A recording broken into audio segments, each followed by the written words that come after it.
They're just going live again from the current location. So some of the topics that there's some information to discuss are what's consent and what's privilege associated with certain kind of cognition that defines a parameter of needing an advocate or not needing an advocate. So what are humanitarian rights associated with advocacy, and what are privileges associated with humanitarian rights, even though an individual might need an advocate. So if someone needs an advocate, does that mean that they should have access to money?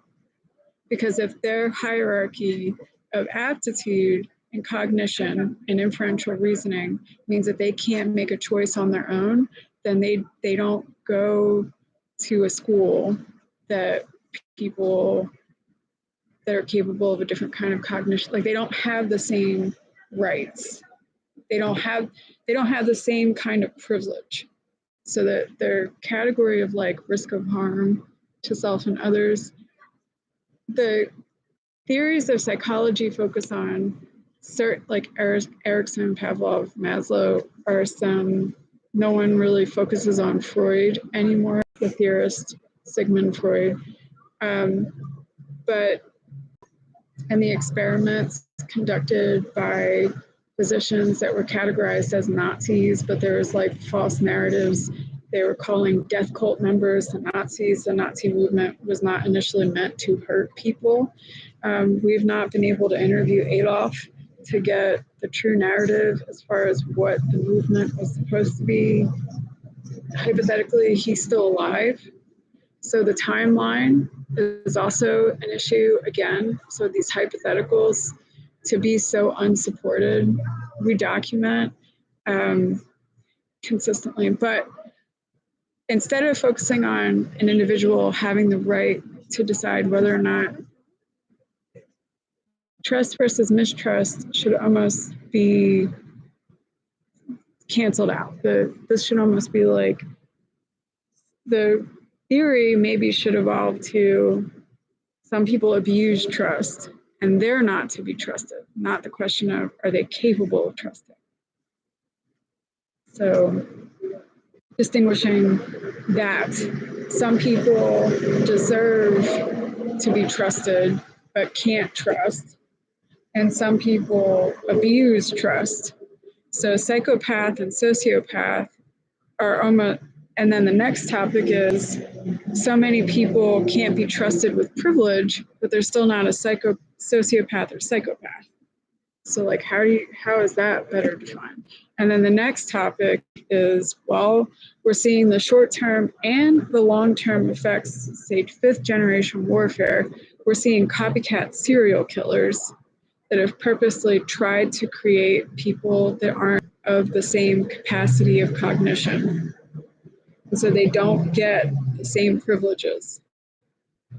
So the existential of that is the enormity and the magnitude of processing what's been institutionalized as existing is tough. When we have to better quantify how many people didn't actually get the test scores to get into these Ivy League schools for how many decades. Somebody's smoking me.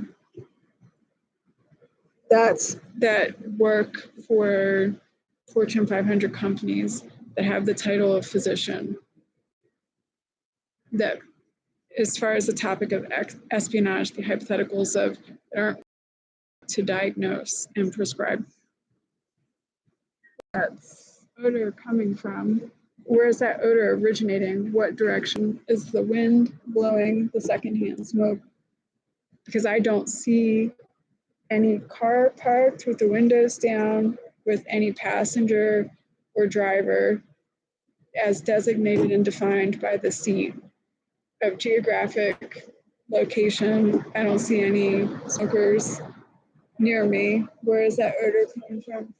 I don't see any windows open from the 2 or 3 or 4-story building that I'm sitting outside of.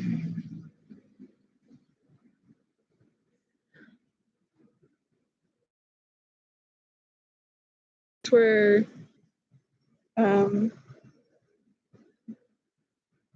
as far as like the existential of the enormity of the catastrophe and the crisis to be managed, how this has directly influenced, affected our lives, and then the larger picture of what does our life consist of, what are our short-term and long-term goals, why the enormity of what's press, right? What's press, what's celebrity, nobody knows who we are, but so much of what life and existence is for so many strangers means that people work to hurt us round the clock 24/7. And so everything about our existence is almost to support something that doesn't even mean to exist, and that's like at our expense, and this can't continue this way. So as far as maintaining law and order and some sort of system, we've discussed case systems the best that we're able to, unofficially and indiscriminately, and in a very oversimplified way. We've discussed culture and family tradition that we prefer without explicitly fact-based information defined by an investigation, a detective, and forensic metrics. We just discussed what are family traditions and influencing factors. We really just discussed influencing factors. We don't even get that person. We don't even get that close. We don't get associated. I don't extrude my husband from any topic.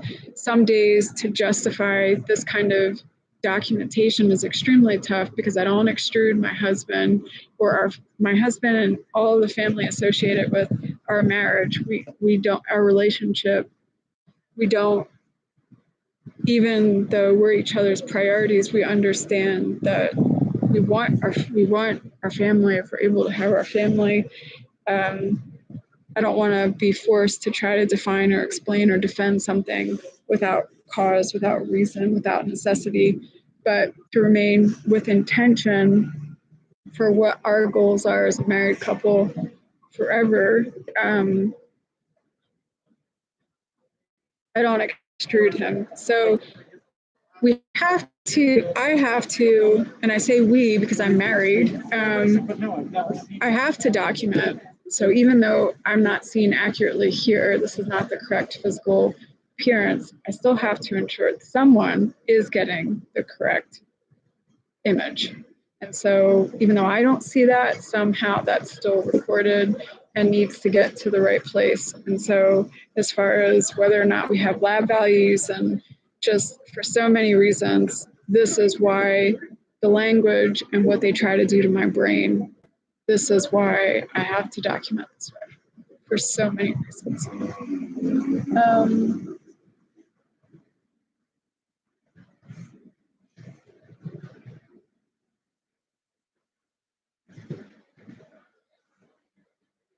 People might be upset because they just have different priorities in life, and certain strangers can't continue to try to justify their dysfunction. They don't have the right to violate our boundaries in this way, and we'll let other people that aren't biased, that can use different measurement tools, even though I'm allowed to have an opinion, even if I don't have all the information. So that's like one of the first problems, right? So I'm not a risk of harm to myself or to anyone else. That's the only time that there needs to be remediation, right? So I don't know where the rest of the psych team, if that's okay to say that, but even now we're seeing that there's no civilian psych team. And I don't know if the psych team that's civilian is reevaluating and reassessing that they want to be associated with military personnel